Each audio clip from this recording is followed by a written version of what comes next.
Baseado nisso, ele compôs um dos hinos mais clássicos da himnodia cristã, Preciosa Graça. Ele reconheceu que nada era, que tudo Jesus era para ele. Preciosa graça do Senhor. Louvemos com alegria, louvemos reconhecendo o Senhor em nossas vidas. Ele é bom. Ah, se não fosse Jesus, estaríamos perdidos. Estaríamos perdidos em nossos pecados. Mas a sua graça nos alcançou. Obrigado, Jesus.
Amém. Vamos orar ao Senhor nesse momento.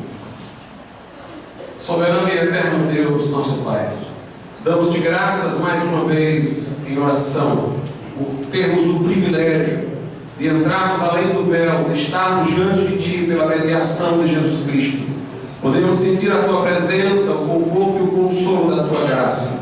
Pedimos-te agora, meu Deus, que Teu Santo Espírito nos ajude para entendimento da Tua palavra e de Tua providência na história. Ilumine nossa mente e coração, disponha nossa vontade para a obediência, Senhor, e alcance vidas com a verdade. Assim rogamos a Tua intervenção, em nome de Jesus. Amém, Senhor. Vamos abrir as nossas Bíblias na carta do apóstolo Paulo aos Romanos. No capítulo 1.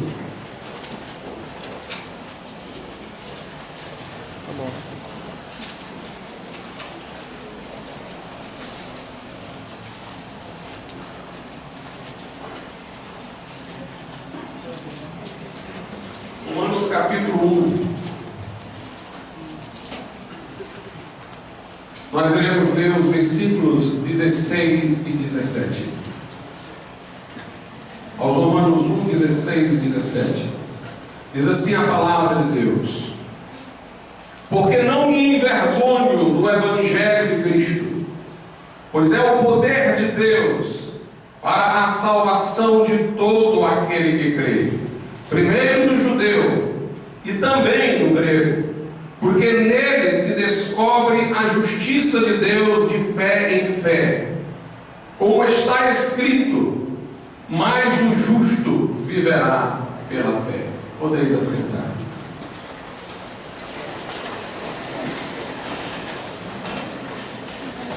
Prezados irmãos ouvintes da palavra do Senhor nessa noite, a história de Martinho Lutero é uma história na qual nós vemos a mão da providência. Martinho Lutero, como um reformador, fora inclusive pré-anunciado profeticamente por Jan Hus, que ao morrer na fogueira dizia: hoje morre um ganso, porquanto Hus significava na sua língua nacional ganso. Mas ele disse: daqui a 100 anos, ou passados 100 anos, Deus levantará um cisne que não conseguirão queimar. 102 anos depois, na porta da igreja do castelo de Wittenberg, Lutero estava fixando as suas 95 teses.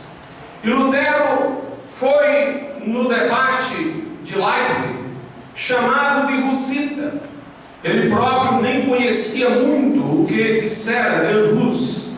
No intervalo do debate, em face à acusação que lhe fizeram, ele foi aos seus assistentes e viu que de fato o que ele estava dizendo, Hus havia dito. E ele então disse: sou hussita. E sabedor da profecia de Jan Hus, ele disse: eu sou o ganso de que Hus falou. Portanto, nós vemos todo um momento preparado por Deus.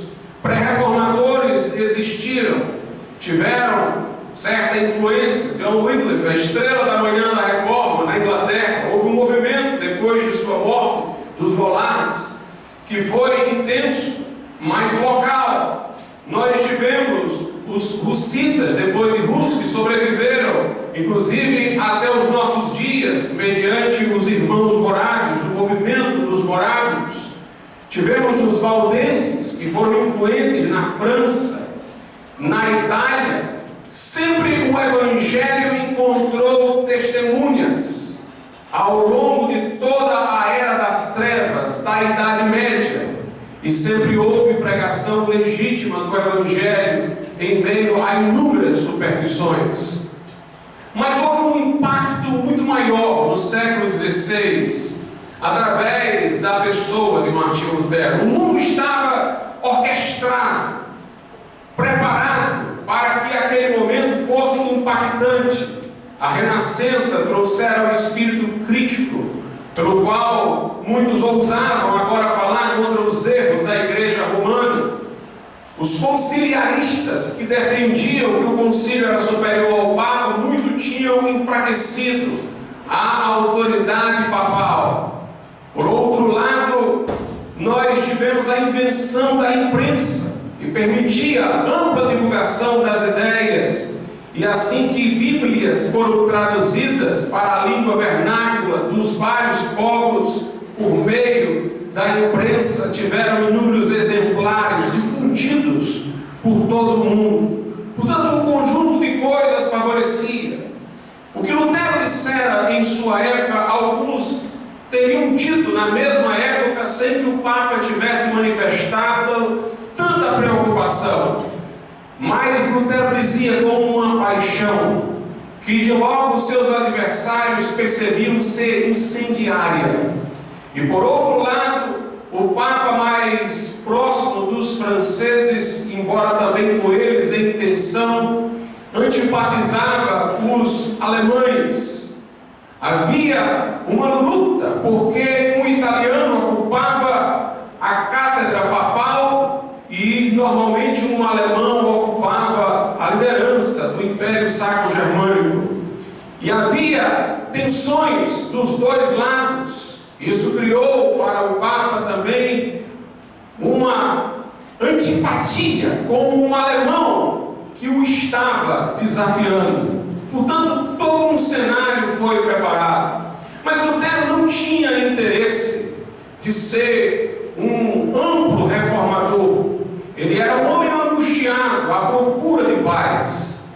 Fora educado de modo muito severo por seu pai, que era mineiro, que lhe dava surras muito fortes. Isso influenciou o seu imaginário para retratar Deus como um Deus vingativo. Não estava de todo errado. Seu pai era um homem sério e honesto, apenas muito severo nas penas. E de fato, a Bíblia nos ensina que a transgressão da lei divina coloca-nos em uma situação gravíssima perante um supremo juiz.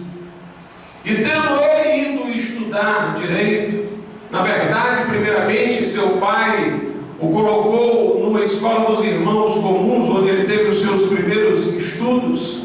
Depois foi para outro lugar, teve que mendigar para sobreviver, foi acolhido por uma família que o recebeu bem, terminou o bacharelado em artes e depois foi seguindo para o direito. Enquanto ele estava fazendo o curso, muitas pessoas de sua família morreram tragicamente. Ele próprio tivera um acidente no qual foi ferido com a própria espada. E ele, voltando para a faculdade, teve a experiência de, no meio de uma tempestade, sentir como a vida é limitada, como é finita, e como todos nós, vivendo neste mundo, estamos às vésperas da eternidade e do juízo. Ele se abrigou atrás de uma árvore, o que não é muito recomendável para quem teme relâmpagos, que era o que ele estava a temer, e fez uma promessa para Santa Ana de que se faria monge se sobrevivesse. Buscaria no monastério sua própria salvação. Apresentou-se ao mosteiro dos agostinianos e ali entrou e fez os votos. Mas por mais dedicado que fosse como monge, fazendo muitas penitências, sendo muito rigoroso nas regras de seu monastério, ele continuava a sentir uma inquietude, a ausência de certeza de salvação. Naquele tempo, influenciara muito Lutero o pensamento de Gabriel Biel, que era organista.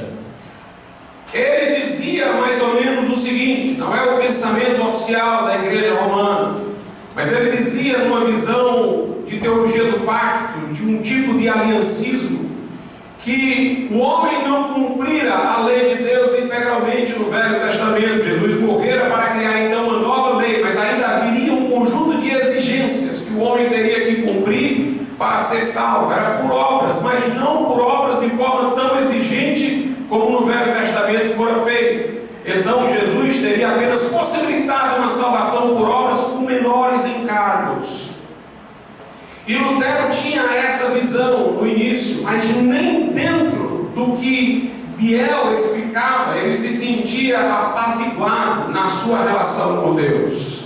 Há católicos que às vezes dizem que Lutero não entendeu bem a doutrina da igreja, porque estava conduzido pelo pensamento de Biel, que não era o oficial da igreja, era apenas uma corrente. A igreja terminou entrando, aceitando a versão tomista da salvação. Mas Lutero conheceu, pelo menos depois de sua conversão, embora acredite que antes de a conhecer, a visão tomista. Ele a criticou também. A visão tomista era de que nos sacramentos era infundida graça, virtude, hábito de fazer o bem. E através dessa virtude adquirida nos sacramentos, a pessoa poderia se aperfeiçoar em obras e tornar-se plenamente justa para merecer o favor de Deus. Na visão de Biel, a justificação era um tipo de declaração, porque o homem não era absolutamente justo, ele cumpria apenas algumas obras requeridas por Deus e Deus lhe dava o perdão. Na visão de Tomás, o homem tinha que ser tornado justo. A visão de justificação não era uma declaração em forma de barganha consumada, era o homem tornar-se justo pela obediência. Agora, nos sacramentos, ele recebia infusão de graça, recebia ajuda, auxílio, hábito de praticar o bem. E na visão tomista, se o homem morre sem esse estado de perfeição, então ele vai para o purgatório. Lutero também condenou a visão tomista, inclusive no debate em Heidelberg, antes do debate de Leipzig. Ele atacou o tomismo, atacou o aristotelismo e defendeu a autoridade única e exclusiva da palavra de Deus. Combateu tanto o tomismo como a dependência que o tomismo tinha do aristotelismo.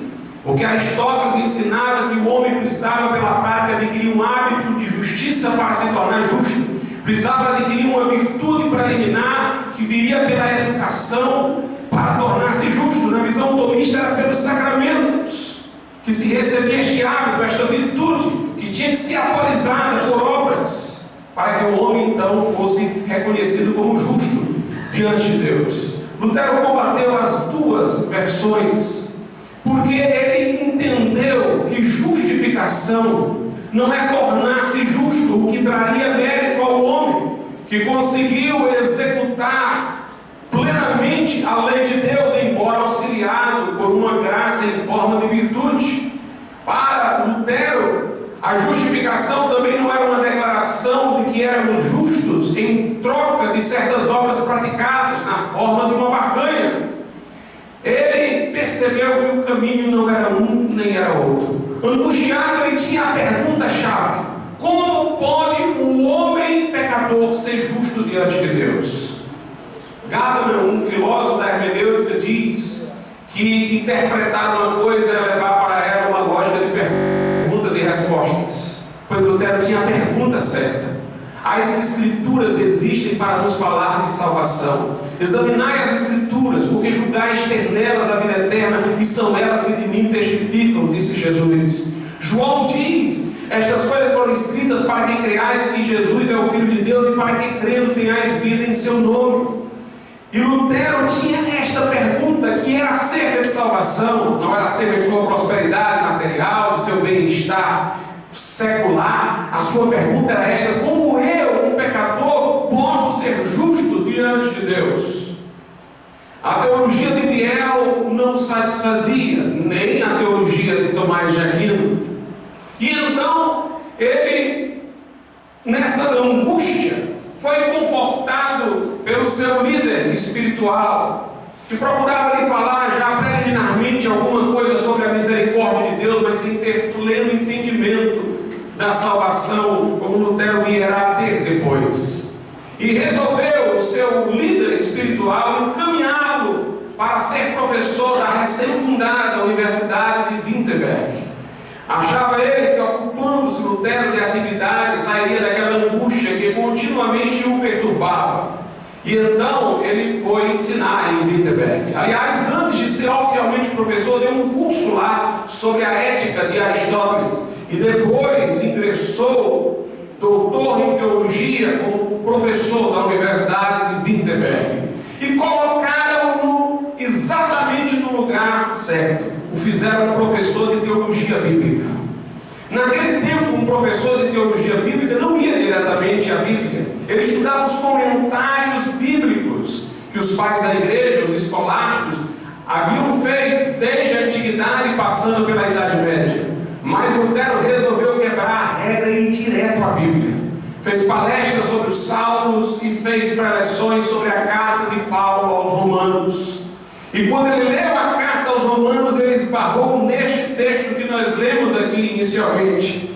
Porque não me envergonhe do Evangelho de Cristo, pois é o poder de Deus para a salvação de todo aquele que crê, primeiro do judeu e também do grego. Porque nele se descobre a justiça de Deus de fé em fé, como está escrito: mas o justo viverá pela fé.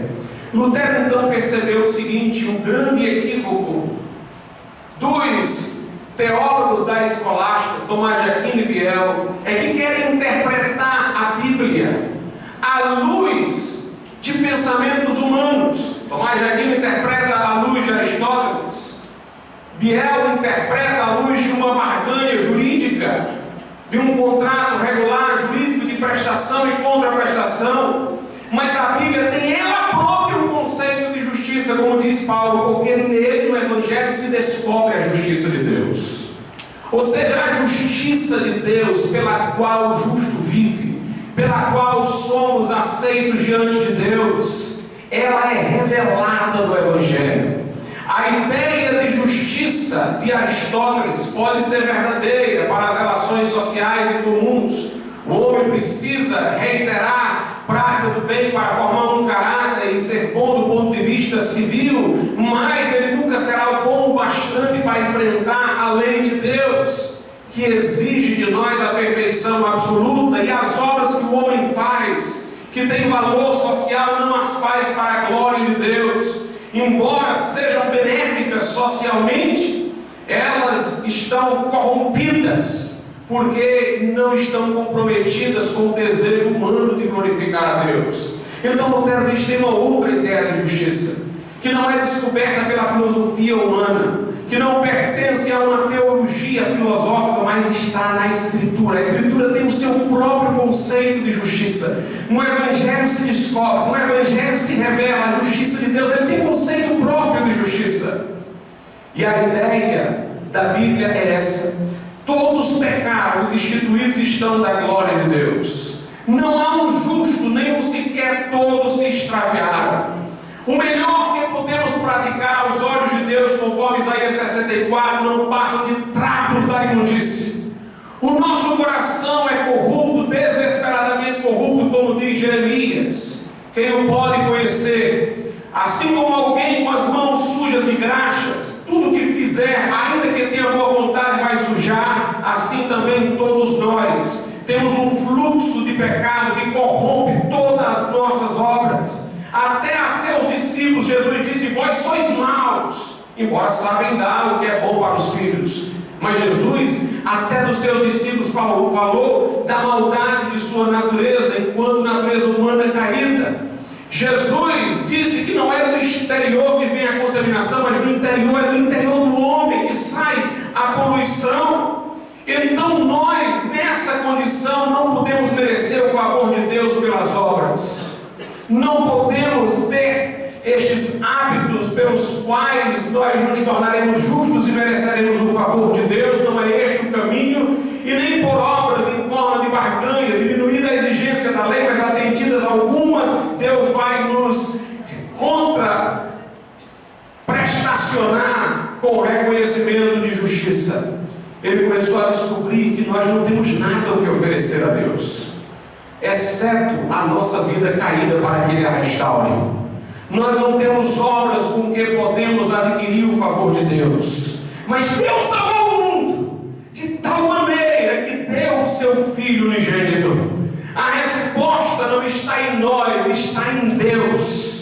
Não fomos nós que nos reconciliamos com Deus, mas foi Deus que nos reconciliou consigo mesmo, enviando o seu Filho, que morreu a seu tempo pelos fracos, morreu a seu tempo pelos ímpios, o justo pelos injustos, para levar-nos a Deus. E Ele levou os nossos pecados por inteiro, todos os nossos pecados. O seu sangue nos purifica de todo pecado. Na cruz Ele diz: está consumado, está pago, está quitada a dívida. Lá em Colossenses diz que Ele cancelou o escrito da dívida que era contra nós. Nós temos que nos arrepender sim dos nossos pecados, nos abominar no pó e na cinza. Não podemos querer a salvação do pecado desejando o pecado de que queremos ser salvos. Não podemos amar aquele que por nós morreu e amar aquilo que teve que levá-lo à morte. Nós não podemos desejar o pecado e a Cristo.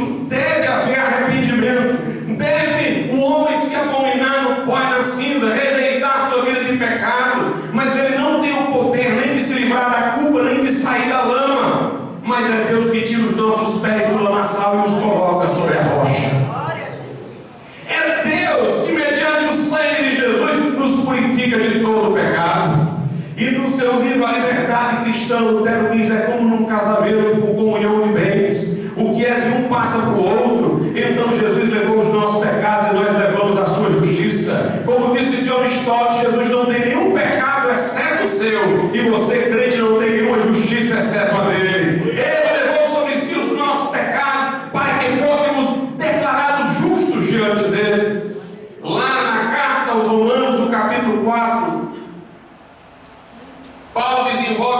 conceito de imputação.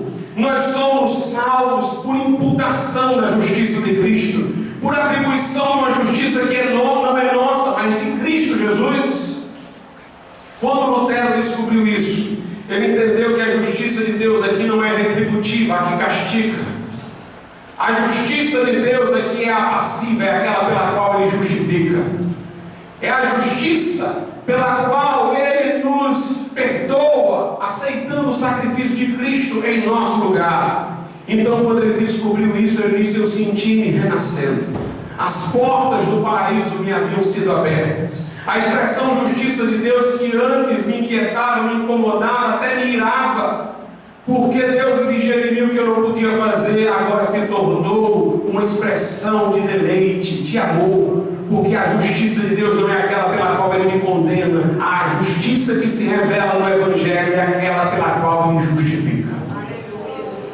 A justiça da lei condena, a justiça do Evangelho justifica.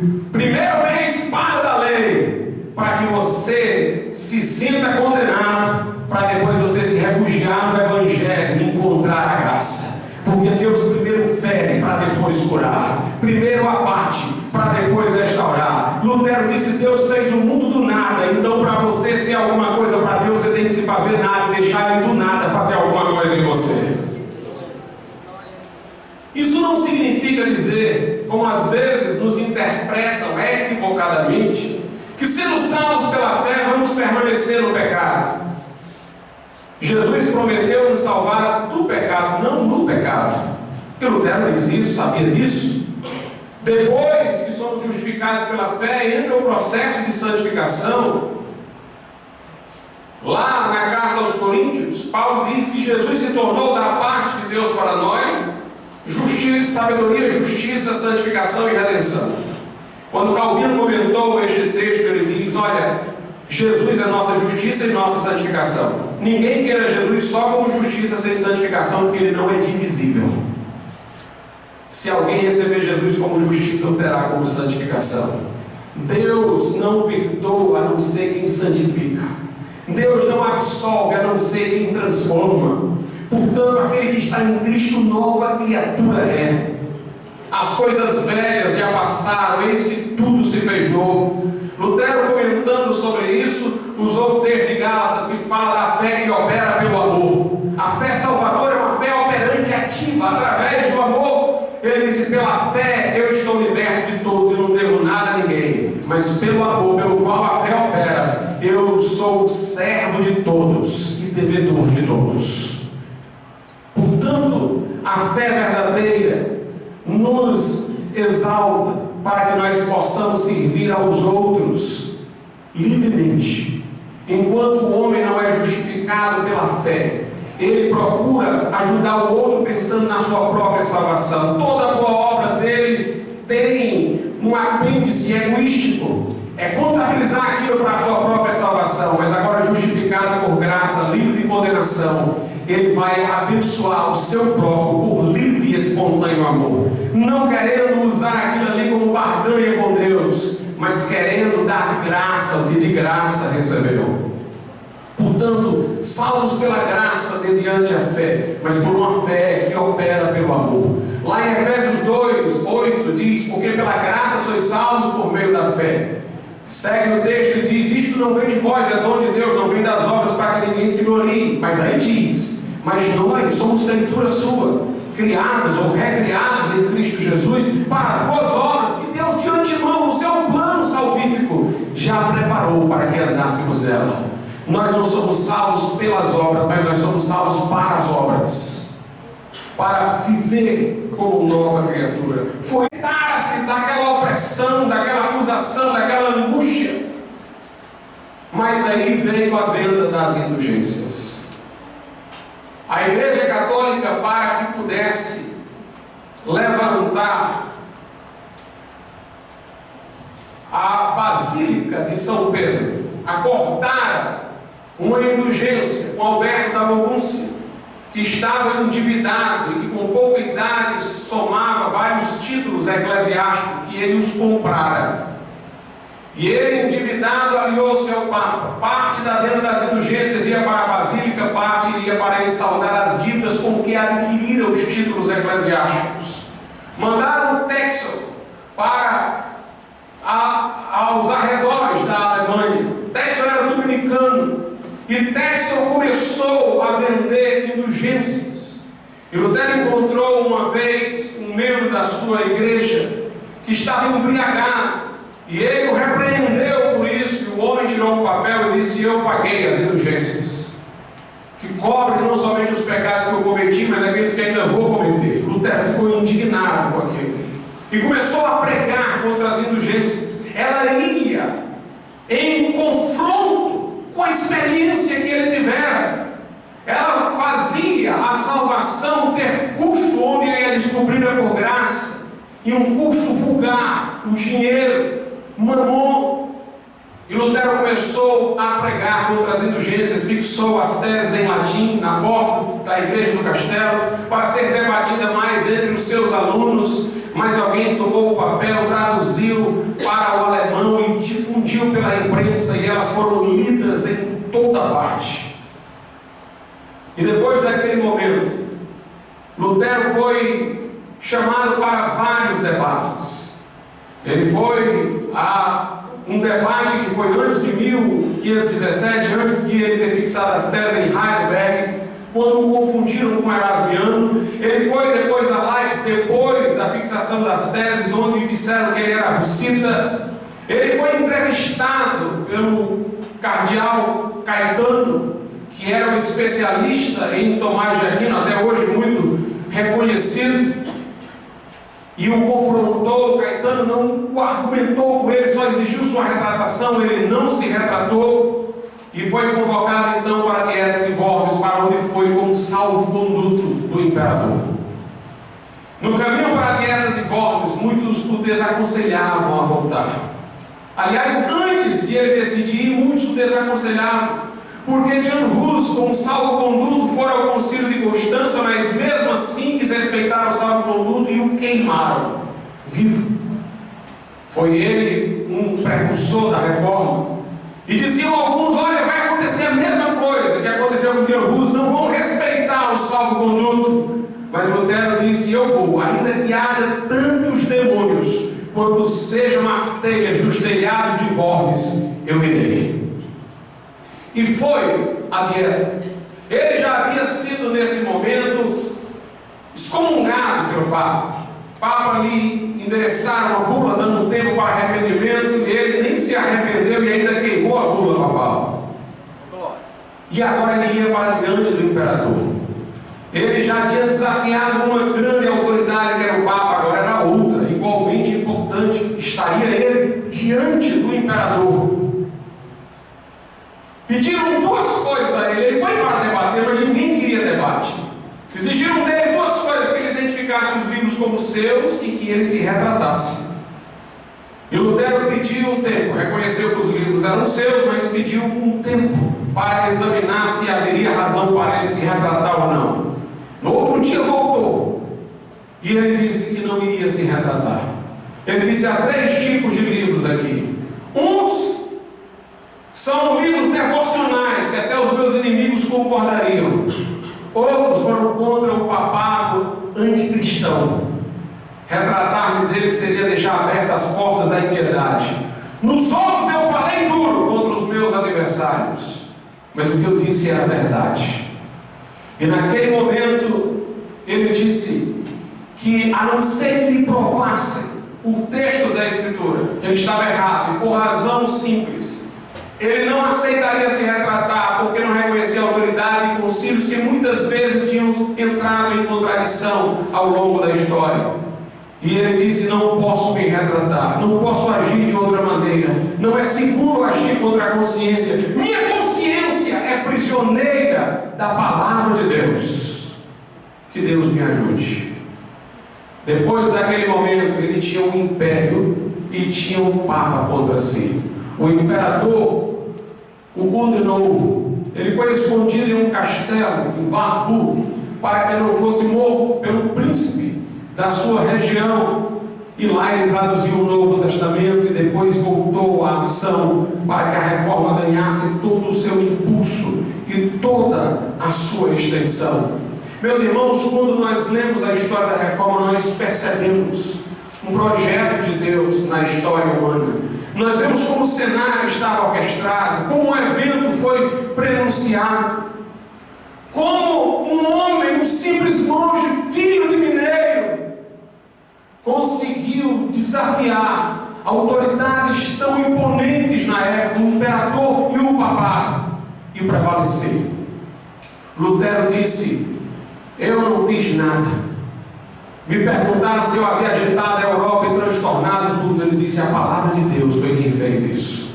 Foi a palavra de Deus que operou tudo isso. Wittenberg era uma cidade pequenininha, insignificante dentro do contexto alemão, mas a história do mundo foi decidida naquele momento em Wittenberg.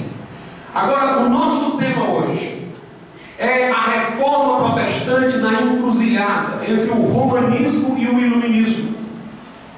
Na ordem sequencial da história, nós tivemos na Idade Média a hegemonia católica, depois houve a reforma protestante, depois da reforma protestante veio o iluminismo, que teve força revolucionária na França, que defendeu a razão autônoma, que questionou o conhecimento por meio da revelação, que engrandeceu o homem, fazendo a sociedade ficar antropocêntrica, e a partir desta premissa gerou o que numa geração seguinte veio a ser o relativismo, o subjetivismo, o pós-modernismo e todas essas coisas. Quando a razão desencantou, quando a razão, que era a substituta de Deus na nova ordem do iluminismo, mostrou sua fragilidade, então ficou cada um entregue ao seu próprio caminho, como nos dias dos juízes, que não havia rei, cada um fazia o que parecia bem aos seus próprios olhos.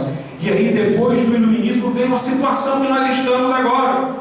A razão tentou se emancipar de Deus e não resolveu nada do que pretendera resolver, não executou nada do projeto que estabeleceu. Imaginava-se que a razão promoveria o conhecimento científico que só faria bem à humanidade, mas o conhecimento científico produziu armas bélicas e trouxe um perigo de destruição para a humanidade, criou a sociedade do risco, porque a tecnologia é meio e não fim. Ela pode ser usada para diversas finalidades, e a razão do iluminismo só se preocupou em produzir conhecimento instrumental, só se preocupou em produzir tecnologia, avanço substancial na tecnologia, mas se fragilizou na ética, porque sem fundamento último em Deus, a ética torna-se uma coisa meramente cultural, e aí entramos no relativismo que está agora. A reforma está, portanto, situada historicamente nessa encruzilhada.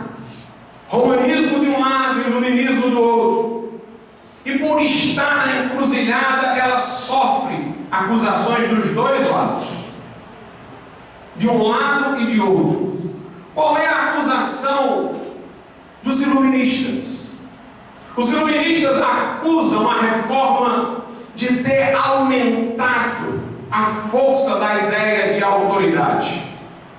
Eles dizem bem, na época do catolicismo, a autoridade era da igreja. E a igreja, ao longo de seu percurso, a igreja católica, tem várias decisões contraditórias. Como diz Lutero em Worms, papas, concílios se contradizem. Às vezes a igreja católica quer passar-nos a ideia de que, por ela colocar a autoridade magisterial da igreja sobre as consciências individuais, ela tem uma maior unidade, mas é o contrário. Há dentro da igreja católica quem possa pensar de um jeito, alegando que um papa disse, e outro que pode alegar outra coisa, chamando para si a autoridade de outro papa, de um concílio, de outro concílio. E portanto, a reforma unificou a ideia de autoridade. A igreja tem pluralidade de decisões conciliares de papas. É sempre possível alguém condenado por um papa reivindicar a autoridade de outro. É sempre possível alguém acusado de heresia fazer alusão a um concílio já aconteceu. Mas Lutero defendeu a autoridade única das Escrituras e defendeu a clareza das Escrituras. Defendeu a clareza. A Bíblia é clara. A não ser que alguém me mostre pelo testemunho da Escritura, disse ele em voz. E por razão simples, eu não posso me retratar. A reforma trouxe uma unicidade de autoridade e defendeu que esta autoridade era clara. Portanto, o iluminismo acusa a reforma de exacerbar a ideia de autoridade. Acusa a reforma de depreciar o homem. Porque os reformadores defenderam a total depravação do ser humano. A Igreja Católica entendia a queda do homem como tendo efeitos menos profundos do que a reforma entendia. Por isso que ela ainda concebia que obras poderiam cooperar com a fé para a salvação, que o homem ainda poderia contribuir com alguma coisa, mas a reforma dizia que o homem era totalmente depravado, que só podia sustentar-se na dependência de Cristo. Para uma cultura iluminista antropocêntrica, a doutrina da total depravação era um grande obstáculo. O homem nunca poderia ser o centro, onde o lema era só de Deus glória. O homem nunca poderia ser o virtuoso, onde o lema era só a graça. O homem nunca poderia ser a autoridade, onde o lema era só a Escritura. E assim os iluministas atacavam a reforma protestante. Mas do outro lado, se os iluministas quiseram dizer que os reformadores, entre aspas, foram católicos demais, pegaram os elementos de autoridade da Igreja Católica e o exacerbaram, do outro lado, os católicos fizeram uma acusação inversa à reforma.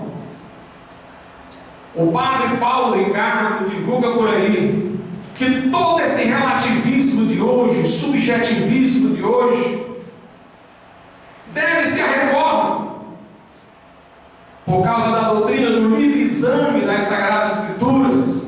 Cada protestante pensa como quer, como acha, gerou o individualismo, criou o relativismo. Meus irmãos, como poderíamos nós ser associados ao iluminismo e às suas consequências, defendendo a total depravação do homem, a autoridade única das Escrituras e a clareza das Escrituras? Como poderíamos? Mas Lutero disse: não posso agir contra a minha consciência. Então ele era um homem individualista, só queria saber o que a consciência dele dizia. Sim, mas ele disse: minha consciência é prisioneira da palavra de Deus. Ou seja, a consciência vinculada à palavra de Deus é confiável. Quer ver a maior prova de que Lutero é exatamente o inverso do que se poderia imaginar como patrocinador do relativismo? O que foi que ele disse na Dieta de Worms? Só me retrato se alguém me provar pelas Escrituras e por razão simples. O que é razão simples? É o bom senso, que envolve o princípio da não contradição. Uma coisa é o que nega ela ao mesmo tempo sob o mesmo aspecto, não poderão ser as duas ambas verdadeiras. Ele diz: os papas de vocês se contradizem, os concílios se contradizem. Vocês é que são relativistas. Vocês falam de uma autoridade que ora diz. Mas eu quero razão simples. Eu quero respeito ao princípio da não contradição, que é o que não é, não é. Portanto, naquele momento nós vemos a reforma antagonizando todo aquele relativismo que era patrocinado pela tradição da igreja, que tinha vários segmentos, várias incorporações, vários berços. Ele, portanto, defendeu a autoridade exclusiva das Sagradas Escrituras. A igreja romana, quando defende a tradição, ela costuma, por falta de versículo na Bíblia, apoiar-se em um que isoladamente aparece na Bíblia. Está lá na carta aos Tessalonicenses.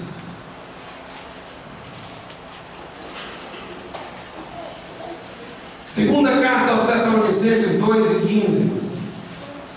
Então, irmãos, Estai firmes e retende as tradições que vos foram ensinadas, seja por palavra, seja por epístola nossa.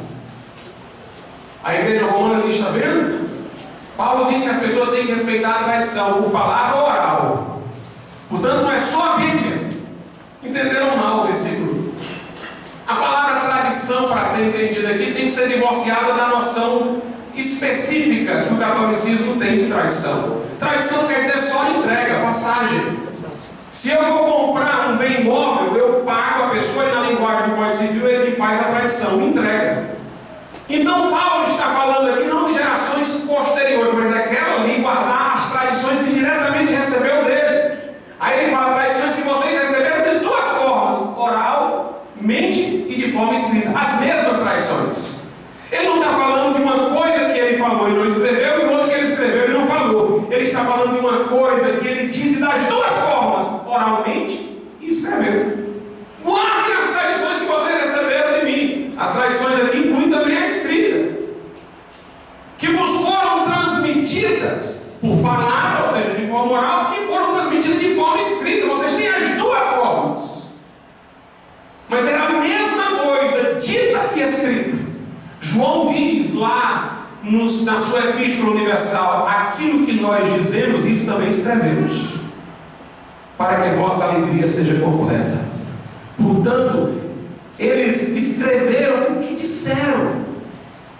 Meus amados irmãos, nós temos o apóstolo Paulo dizendo o seguinte, na carta aos Coríntios, capítulo 3, verso 6: e eu, irmãos, apliquei estas coisas por semelhança a mim e a Apolo, por amor de vós, para que em nós aprendais a não ir além do que está escrito, não vos ensoberbecendo a favor de um contra o outro. Aprendam conosco a não ir além do que está escrito. Os bereanos foram elogiados porque examinaram todos os dias nas Escrituras se as coisas eram realmente daquela forma como Paulo lhes estava pregando. Paulo os elogiou por isso, porque conferiram o que Paulo disse com as Escrituras do Velho Testamento, que já conheciam. E aí nós temos o livre-exame. Livre-exame não é livre interpretação da Bíblia. Lutero, Calvino nunca defenderam livre interpretação, qualquer um interpretar da forma que quiser. Pelo contrário, a Igreja Católica é que era flexível na interpretação, dizia que a Bíblia tinha 4 sentidos. A hermenêutica católica admitia 4 sentidos. Se alguém não gostasse de um, pulava para o outro. A Reforma dizia que a Bíblia só tinha um sentido, não tinha o sentido quádruplo, como eles falavam. Defendia a clareza. Só tem uma interpretação correta da Bíblia, é a da Bíblia pela Bíblia. É a interpretação intrasistêmica, que encontra dentro da Escritura o seu sentido intrínseco. O livre-exame era a doutrina segundo a qual cada um poderia, dirigido pelo Espírito Santo, encontrar esse sentido. Ele era tão claro que qualquer um sem mentoria poderia chegar a ele. A mentoria é boa, apressa a chegada, mas qualquer um pode chegar. O sentido da Bíblia é público, não é esotérico, não é para um grupo privilegiado. Leia os escritos de Buda, são para um povo privilegiado. Você não entende nada da linguagem, você tem que primeiro ter um curso para se familiarizar com a linguagem de Buda para depois entender. Agora olha para Jesus. O reino de Deus é semelhante a uma semente, um agricultor, um pastor que tem ovelhas. Jesus falou para o homem comum. O Novo Testamento foi escrito em grego koiné, que era o grego do povão.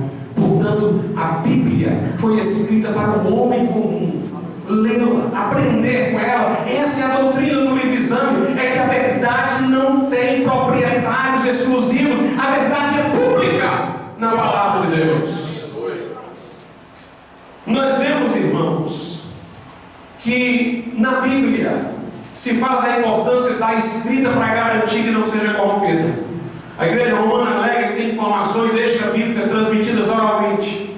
Nós sabemos o que um telefone sem fio dá: corrupção da informação.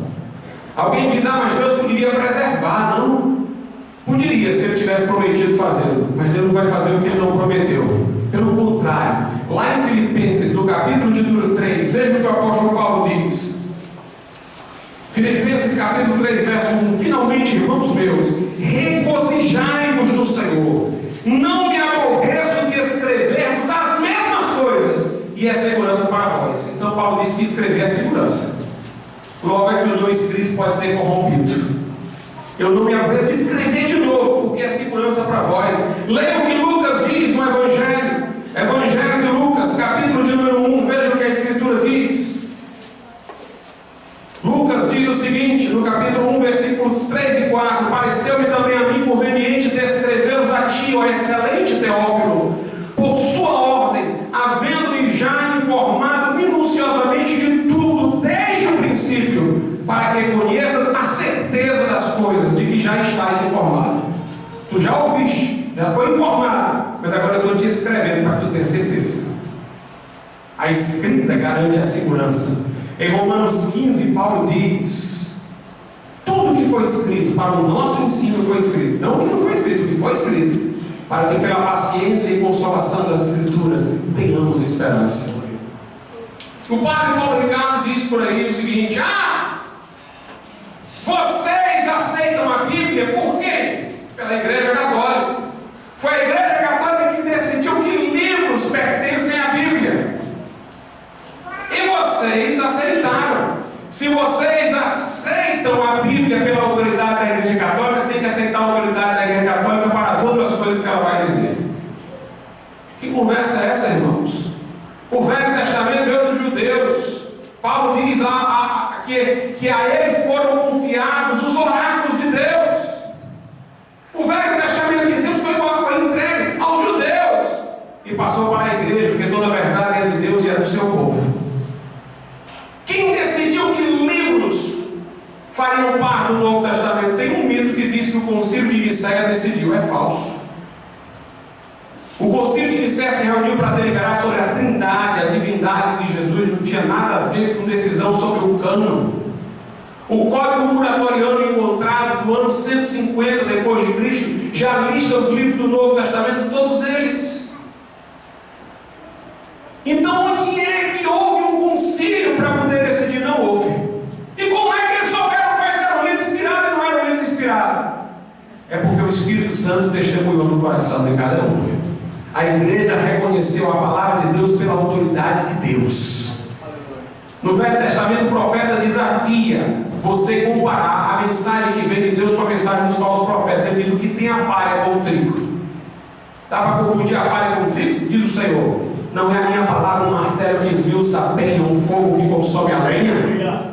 Quando Paulo chegava entre os gentios, aqueles gentios não reconheciam a autoridade da igreja, não. Como é que aceitaram a palavra de Deus? Paulo diz aos de Tessalônica: vocês receberam a palavra de Deus não como palavra de homens, mas como ela de fato é, como palavra de Deus. Mas eles não reconheciam de modo precedente a autoridade de Paulo, mas reconheceram a palavra de Deus. Na verdade, eles aceitaram Paulo como ministro de Deus por causa da palavra, não a palavra por causa da autoridade de Paulo. Porque a palavra é viva e eficaz, é mais penetrante que espada aguda de dois gumes. A palavra de Deus fala por si mesmo. Paulo mostrou que não era a autoridade da igreja que dava força à palavra, quando lá em Gálatas 1 ele diz: ainda que eu mesmo, um anjo do céu, venha e anuncie outro evangelho além desse, seja amaldiçoado. Ou seja, se eu pregar outra coisa, não recebo. Então não é a autoridade dele que valida a palavra de Deus, porque ele está dizendo que se ele pregar outra coisa, não aceitem. Então não é pela autoridade de Paulo que eles deveriam aceitar a palavra de Deus, é porque a palavra de Deus é de Deus. Vem do Senhor. Ela não volta vazia, cumpre aquilo para o que foi enviada. Eu vou dizer mais, irmãos. A Bíblia não é só uma eventualidade histórica de livros reunidos, ela estava no projeto de Deus desde o começo. Desde o começo Deus já estava com a Bíblia em mente. Nesse sentido, a Bíblia anterior até a própria igreja, anterior até os judeus. Pastor, de onde é que você tira isso? Acompanhe comigo.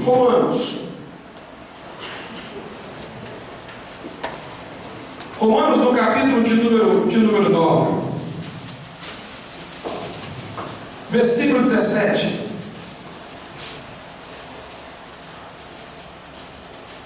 Porque diz a Escritura a Faraó: para isto mesmo te levantei, para em ti mostrar o meu poder, e para que meu nome seja anunciado em toda a terra.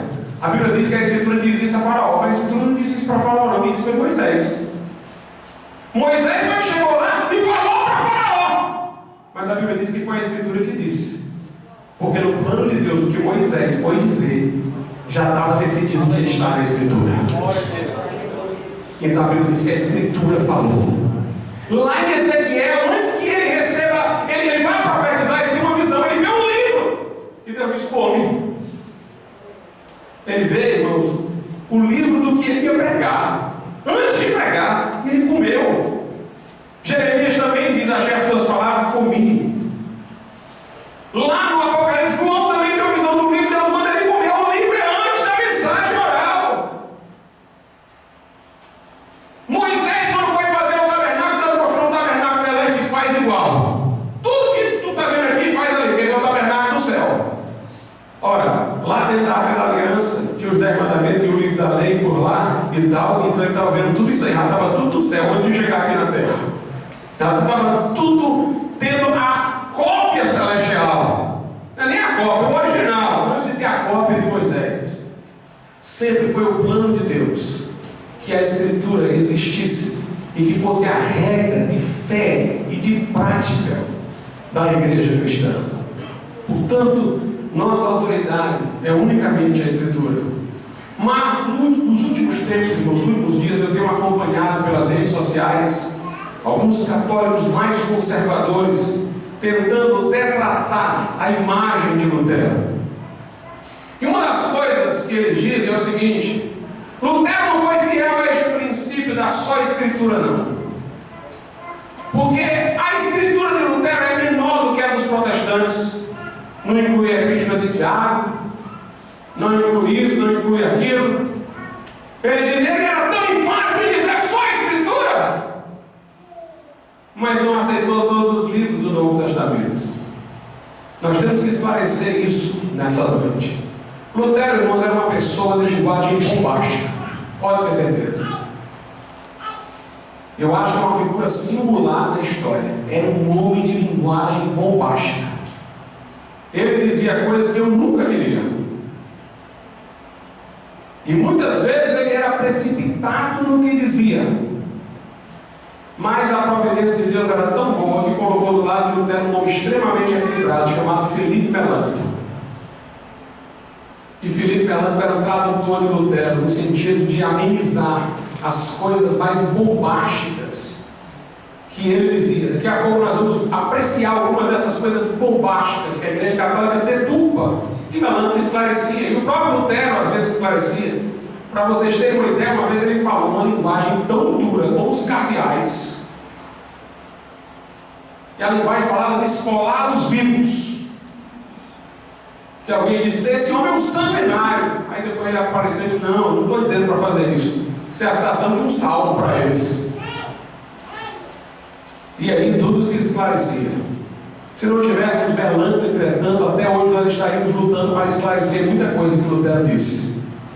Mas Melanchthon era ponto de equilíbrio. Então vamos ver o que foi que Lutero realmente falou sobre a carta de Tiago. O problema de Lutero não era a carta de Tiago em si. Antes que eu prosseguir, deixe-me dizer uma coisa. Ele tinha uma teoria que eu não concordo, mas que não tem muitos prejuízos, de que os livros da Bíblia têm graus de inspiração. Todos os livros são infalíveis. Todos os livros da Bíblia não contêm erros. A Escritura é infalível, é inerrante, tudo igual como nós pensamos. Mas ele acreditava que aquelas cartas, aquelas epístolas, além de serem a palavra de Deus, eram cartas que realmente foram escritas, e isso é verdade, para resolver um problema momentâneo naquela igreja. Elas eram a palavra de Deus, mas também eram a palavra de homem. Sendo que a palavra do homem, por ser palavra de Deus, não poderia conter erros, mas elas foram provocadas por uma demanda de uma igreja interessada num povo em particular. E ele dizia que alguma... Então ele criou a teoria dos graus de inspiração. Os livros em que o Evangelho é mais explícito são melhores do que aqueles em que o Evangelho é menos explícito. Ele criou uma hierarquização de valor, sem que ele dissesse que qualquer uma tivesse erro ou que não pertenceria ao cânone. Por exemplo, ele dizia que a carta de Paulo aos Romanos e o Evangelho de João eram os melhores livros da Bíblia, porque a salvação deles era clara. O Evangelho que Jesus fez, o que nós podemos fazer para ser salvos, eram claros nesses dois livros. É como se ele dissesse o seguinte: há livros na Bíblia que, se você os lê sozinho, você não tem condição de conhecer a salvação. Então eles valem independência com outros, eles valem associados aos outros, que os complementam. Mas tem alguns livros da Bíblia que, lidos sozinho, você já encontraria a estrada no céu. Esses aí são melhores. Era isso que ele dizia. E ele chamou a epístola de Tiago de epístola de palha. Não porque a carta de Tiago não fosse tida por ele como palavra de Deus. Ela entrou no Novo Testamento que ele traduziu, estava lá no Novo Testamento que ele traduziu. Ele citava a carta de Tiago em seus escritos. Nenhum luterano, nem contemporaneamente a ele, nem depois dele, pensou em tirar a carta de Tiago do cânon do Novo Testamento. Ninguém fez isso. Quando ele dizia que era epístola de palha, o que ele queria dizer é que ela lida sozinha não dava condições a ninguém de ser salvo. Então ela tinha um valor dependente. Ela valia, mas associada com as outras. Sozinha, se lida, a pessoa que lera não tiver conhecimento da salvação plena. Então isso ele queria dizer. Lutero falou muito mal da carta de Tiago, mas nós temos que entender que ele falava não propriamente da carta de Tiago na maioria das vezes. Ele falava de como entendiam a carta de Tiago. Ele não falava ontologicamente, ou seja, Tiago disse coisa errada. Ele falava fenomenologicamente. As pessoas entenderam Tiago de uma maneira errada. Ele falava de Tiago, mas querendo se referir não a Tiago, mas querendo se referir ao Tiago entendido equivocadamente pelas pessoas. Por exemplo, em 1542 ele diz o seguinte, veja como a palavra nós não diríamos assim, mas ele diz em 1542, com respeito a esse ponto, ou seja, se Paulo e Tiago se contradizem, eu estava acostumado a lidar e interpretar, ou seja, Tiago, de acordo com o sentido resto da Escritura. Ele disse, eu não tenho problema com Tiago. Quanto a essa questão, se Tiago se opõe a Paulo, você não tem um problema. Eu interpretava sempre Tiago de acordo com a Escritura. Sempre interpretei de acordo. Se alguém não concorda com a minha interpretação, então prefiro fazer o escombro. Eu quero lançar Tiago ao fogo como Callenberg fez. Note, ele diz, eu interpreto Tiago de acordo com a Bíblia. Não vejo nenhuma polêmica de Tiago restante. Mas se alguém não concorda com a minha interpretação, é aí onde a palavra dele é sempre precipitada e brusca. Ele diz, então que joga o Tiago no fogo, a carta de Tiago no fogo. Mas note, ele não está falando da carta de Tiago que ele diz que interpretava de acordo com o conjunto. Ele está falando, se alguém não concorda com a minha interpretação, se alguém interpreta erradamente, então interpretada erradamente é melhor que ela vá no fogo. No prefácio que ele fez aos livros do Novo Testamento, em 1522, ele disse uma coisa pesada na carta de Tiago, quando foi comentar. Olha o que ele disse. Por isso não quero tê-lo em minha Bíblia. Mas ele disse isso, mas ele traduziu Tiago. Ele disse isso, mas ele não tirou Tiago da Bíblia. O que ele queria dizer é o seguinte, por causa que as pessoas interpretam erradamente, eu preferia que não tivesse aqui a carta de Tiago. Melanchthon dizia que Lutero era uma pessoa espontânea, ele falava a linguagem dos sentimentos. Esse comentário não é dogmático, o livro de Tiago é ou não é inspirado, esse comentário é uma expressão de sentimentos dele. Bem, pelo que fazem de Tiago, eu preferiria que não tivesse na Bíblia. Mas como é a minha preferência, Deus quer que esteja, eu vou colocar. E ele colocou, ele não tirou Tiago. Ele está dizendo isso e eu entendo Tiago. É uma expressão de sentimentos e não de dogmas. Tanto que, em 1530, ele fez um novo prefácio. Aí ele tirou essa expressão, segundo a qual eu queria que Tiago saísse da minha Bíblia. Ele tirou essa expressão porque viu que ela foi mal compreendida, inadequadamente compreendida. Mas como eu tenho dito, irmãos, Lutero era um homem de expressões fortes. Erasmo de Roterdã chamou Lutero de doutor hiperbólico. Hipérbole é exagero. E ele disse, ele é o doutor hiperbólico, é o doutor do exagero. Ele falava realmente destemperadamente às vezes. Mas tudo que ele dizia deveria ser interpretado no contexto. Uma vez Lutero dizia, eu rio vendo as pessoas encontrando contradição nos meus escritos. Mas é porque elas não conhecem o contexto em que foi escrito. Um historiador francês disse uma coisa muito interessante. Ele disse que para entender Lutero, nós temos que nos portar como historiadores e não como exegetas. O exegeta procura dar uma interpretação sistemática, mas não tinha nada de sistemático no que Lutero escrevia. Calvino era sistemático, Lutero era panfletário, escrevia por demandas. Então, sempre para eu entender o que ele está dizendo naquele momento, eu tenho que entender aquele momento em que ele está dizendo. É aí onde as coisas se esclarecem. Ele, por exemplo, é atacado pela Igreja Católica, e muitos católicos estão difundindo essa informação, porque ele teria dito numa carta a Melanto: pega e pega fortemente, como se fosse para dizer, pega para ter a graça e ficar maior. Na verdade, ele escreveu para a pessoa certa, Melanto, porque com Melanto Lutero poderia falar de maneira exagerada, porque Melanto conhecia-o e sabia as razões pelas quais ele dizia uma coisa ou outra. Como eu disse, ele escrevia já para Melanto, porque sabia que Melanto era uma pessoa sensata. Melanto foi quem mais escreveu no luteranismo, que a justificação gera uma vida santa. Tanto ele escreveu sobre isso, que alguns que não gostavam de Melanto diziam que ele estava substituindo a doutrina de Lutero da salvação pela fé pela salvação pelas obras. Como é que Lutero diria isso para Melanto, com esse sentido que querem dar? Vamos ver o que diz o contexto da carta a Melanto. Ele diz o seguinte: se for pregada a graça, não pregue uma graça fictícia, e sim real. Se a graça é real, precisa apagar pecados reais.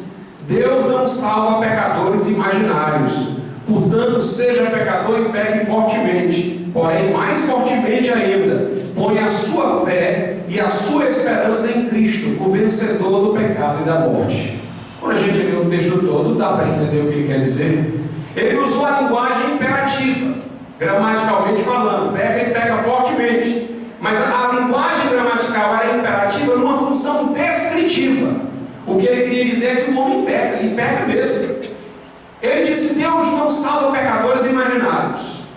Deus não salva pecadores fictícios, não, a graça dele é real, ele salva pecadores reais. Então, o homem pega e pega fortemente, senão a graça não faria sentido. Quando ele usou o imperativo, era um modo insensato dele falar.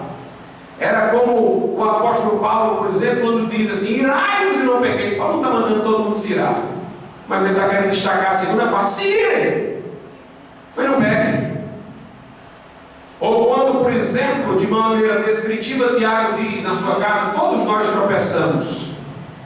Ou João diz: aquele que diz que não cometeu pecado engana-se a si mesmo. Então ele usou a linguagem imperativa para dar força, mas ele estava falando a linguagem descritiva. O homem pega e pega fortemente. O fortemente que ele quer dizer é sem ressalvas. Ou seja, nós pecamos, e quando a gente peca, a gente não deve encontrar desculpas para o nosso pecado. Nós devemos aceitar a força, a gravidade do pecado, mas nós devemos nos alegrar com a graça. A coisa isoladamente é que perde o sentido. Veja o que Melanto disse numa carta. Agora Melanto escreveu uma carta a outra pessoa sobre Lutero. O que é que ele disse? Como você sabe, em alguns casos, minhas formulações são menos agudas do que as de Lutero. Sobre a predestinação, a concordância da vontade com a graça, a necessidade da obediência após a justificação, o pecado mortal. Sei que em todos esses pontos, Lutero efetivamente é da mesma opinião. Já as pessoas de pouca instrução amam as suas formulações grosseiras, ou seja, as de Lutero, porque não enxergam o contexto em que elas se encontram. Não quero polemizar com elas. Melanto diz: olha, Lutero, eu não falo de maneira tão aguda, tão drástica quanto Lutero, mas eu sei que ele concorda comigo. Agora, pessoas incultas é que ficam atrás dessas formulações grosseiras dele, desprezando o contexto em que ele disse. O próprio Lutero disse uma vez assim, veja só, e tem católico usando isso daí. Ele disse: o diabo é o pai da minha teologia. O que ele queria dizer é o seguinte: o diabo me acusou tanto que me fez descobrir a graça. É um pai involuntário na minha teologia. O contexto é esse: o diabo me acusou tanto, ele está ironizando. O que ele fez foi me levar à graça, me fez descobrir a teologia correta. E Lutero reconhecia que suas palavras eram drásticas. Muitas vezes ele próprio as remendava, e muitas vezes Melano ajeitava a coisa. Olha o que é que ele diz. E eu quero dizer aqui uma coisa, irmãos. Apesar de fazer esse comentário de Lutero, que ele era bobacho demais, drástico demais, Deus sabe o homem certo para a hora certa. Tinha que ser um homem assim, para abalar aquele momento histórico. Martin Luther, que é luterano, diz o seguinte: Lutero não tinha nem apoio do império, nem apoio da igreja, nem aceitava o apoio que Frederico queria lhe dar. A única arma dele era a palavra. E para chamar a atenção de todos para a palavra, ele tinha que gritar, ele tinha que rosnar, ele tinha que exagerar. Quando todo mundo lhe desse atenção, ele suavizava e explicava. Ele disse o seguinte: eu nasci para enfrentar o debate e debelar os bandidos e diabos. É por isso que muitos de meus livros são agressivos e rebeldes. A mim cabe tirar da frente os blocos e as toras, arrancar espinhos e arbustos, tapar buracos. Eu sou o rude lenhador, a quem cabe abrir e preparar o caminho. Já o Magister Filipe, que é Felipe Melanto, procede com cuidado, em silêncio, lavra e planta, semeia e irriga com vontade, segundo os talentos que Deus tão ricamente lhe proporcionou. No prefácio ao comentário de Melanto aos Colossenses, Lutero disse: prefiro esses livros do Magister Filipe aos meus. Também prefiro que eles estejam sendo usados em latim e alemão mais do que os meus. E outra afirmação dele: a causa e as palavras estão com Filipe. As palavras sem causa com Erasmo, e a causa sem palavras com Lutero. Ele disse: eu não tenho uma causa, mas não sei usar as palavras. Erasmo só tem palavra, mas não tem causa. E Melanto tem as causas e as palavras. Portanto, a melhor arma contra a acusação que vem desses católicos que pegam trechos isolados é Melanto. Melanto deles. Porque Melanto esclareceu tudo e Lutero deixou claro que sua linguagem era uma linguagem forte. A Igreja Católica quer nos responsabilizar pelo relativismo, pelo iluminismo, mas eu tenho aqui alguns comentários a fazer. Primeiro, os conservadores católicos de hoje vão encontrar seus representantes aonde? Na Inglaterra. O movimento conservador que a Igreja Católica prestigia, cujas obras ela traduz aqui no Brasil, pode olhar, são majoritariamente ingleses. Scruton e outros. Ou seja, eles, embora católicos, estão dentro de um ambiente protestante. E sabe quem é o herói deles? Edmund Burke, que era anglicano.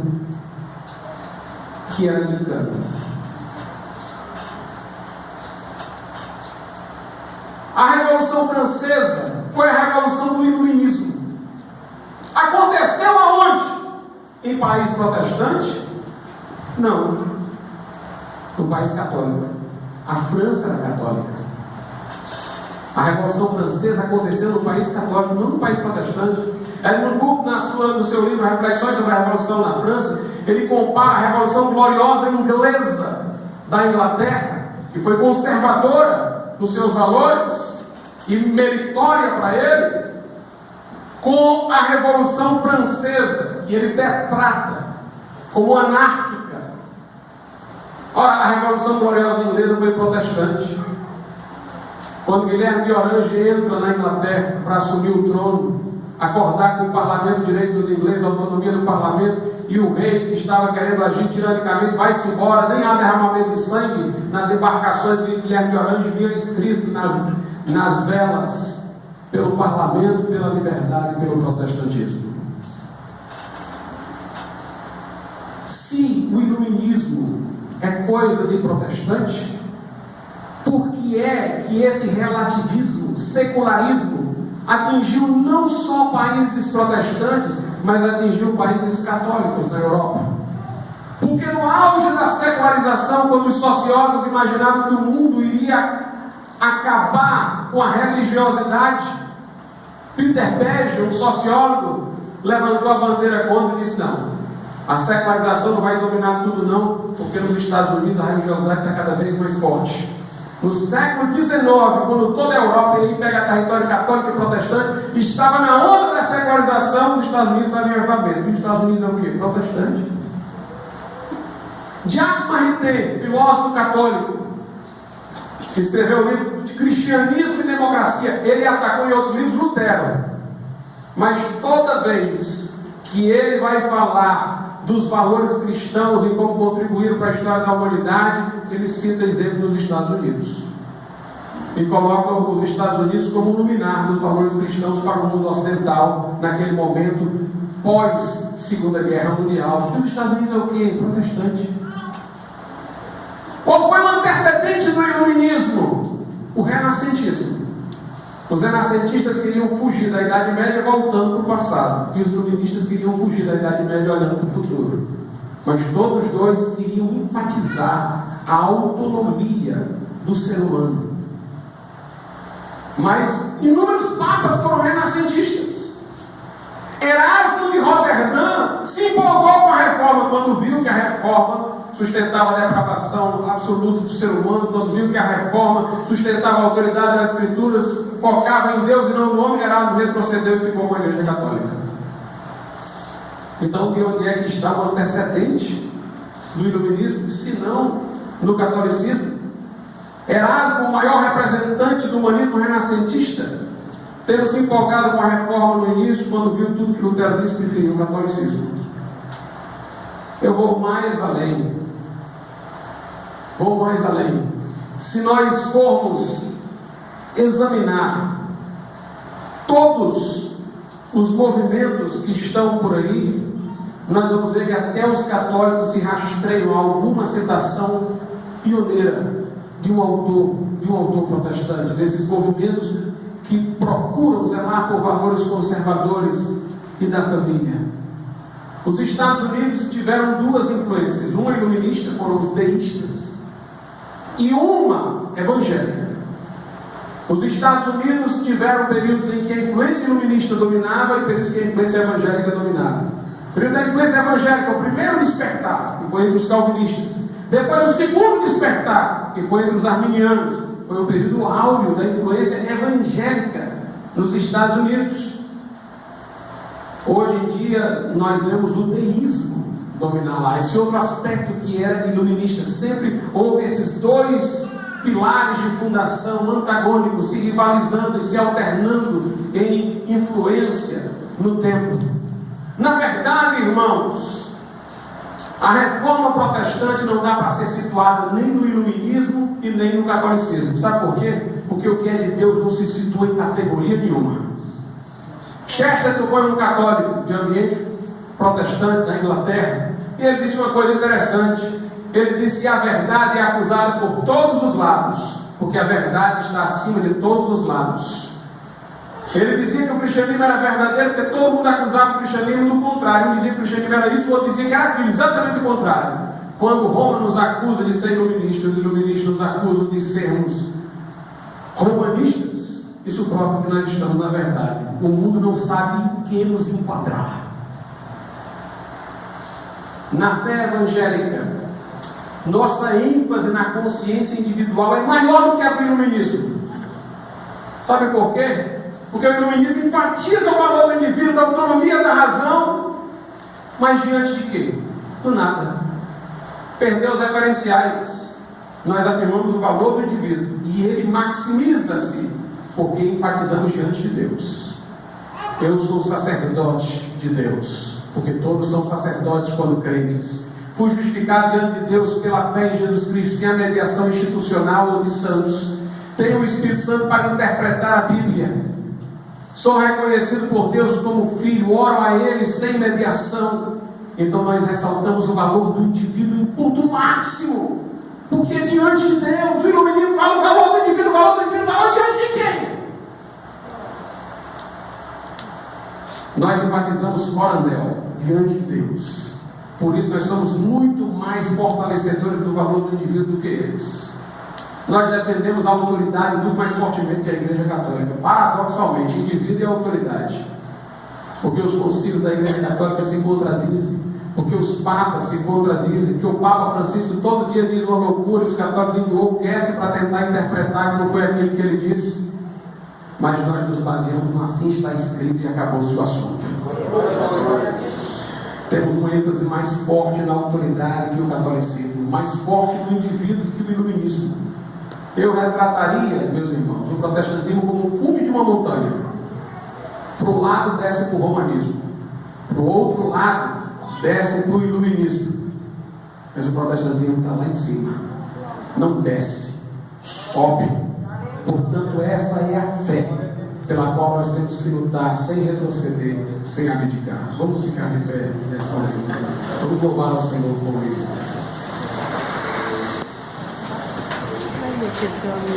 É o Edson.